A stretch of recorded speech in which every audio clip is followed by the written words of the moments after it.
জানি না আপনাকে মেসেজ করে জানিয়ে সমাধান হবে নাকি।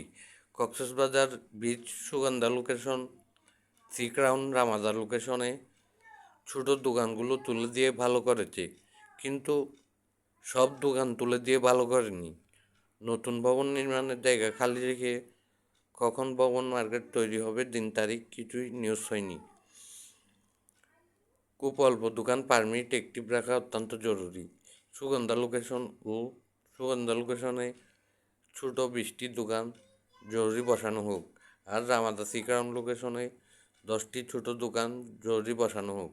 আশা করি পরিদর্শন করে মধ্যবিত্ত ও গরিব লোকাল মানুষদের ও মধ্যবিত্ত ও গরিব ট্যুরিস্টদের কতটা কষ্ট হচ্ছে যাচাই করে ব্যবস্থা নেওয়া হবে। ভোগান্তি অন্য দোকান নয়, চা রুটি চটপটির দোকানগুলো। বড় হোটেলগুলোতে একটা চা কফির মূল্য 300 টাকা। লোকাল মানুষদের পরিচিত কি আসলে, ছোটো নেতাকর্মীদের মেহমান আসলে ওইসব দোকানে নাস্তা করাতাম আমরা। ওইসব দোকানে আমাদের অনেকের এত টাকা থাকে না যে বড় হোটেলে নিয়ে গিয়ে 300 টাকা করে 10টা বন্ধুদের কফি খাওয়াবো।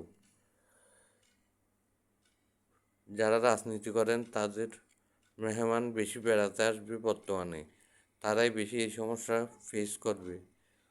অন্য এলাকার নেতাগণ বেড়াতে আসে না, এটা আবার কেমন লোকাল নেতা।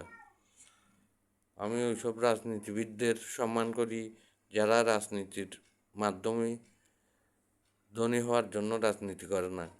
রাজনীতি না করলেও তাদের ভরণ পোষণের কোনো সমস্যা হয় না।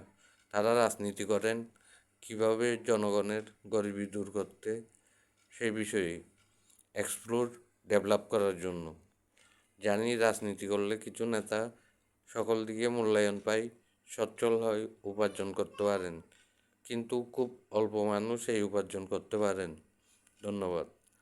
অন্য সকল দিকে এমনিতে বিপদ আছে ধরে পুরাপুরি সৎ চলবেন, মনস্থির করুন। সকল ধরনের শক্তি লাভ হয়ে যাবে আপনার মধ্যে তাতেই।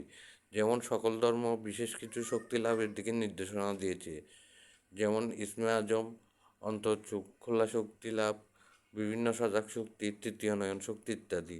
কোরআন হাদিসের অল্প ধারণা যাদের আছে তারাই বুঝতে পারবেন। মিকাইল আলাইহিস সালাম ফেরেশতাকে যে পরিচালনা কাজের দায়িত্ব নিয়োগ দিয়েছে সেটা করতে গিয়ে চলাতে গিয়ে উনি অনেক ধরনের শক্তিপূর্ণ হয়ে গেছেন, কারণ কম শক্তি দিয়ে ওইসব চালানো যায় না। ওনাকে কোরআন হাদিস মোতাবেক সকল প্রকৃতির পরিচালক নিয়োগ দেওয়া হয়েছে। ঝড় বৃষ্টি, বিজলি, বাতাস, মাটি, গাছপালা ঘুরিয়ে ফিরিয়ে মানুষদের সামলানো। এই জমানা বেদাত হারাম হবে নাকি হালাল হবে ব্যাপারে ওনার দলের পরামর্শ চাই। ধন্যবাদ।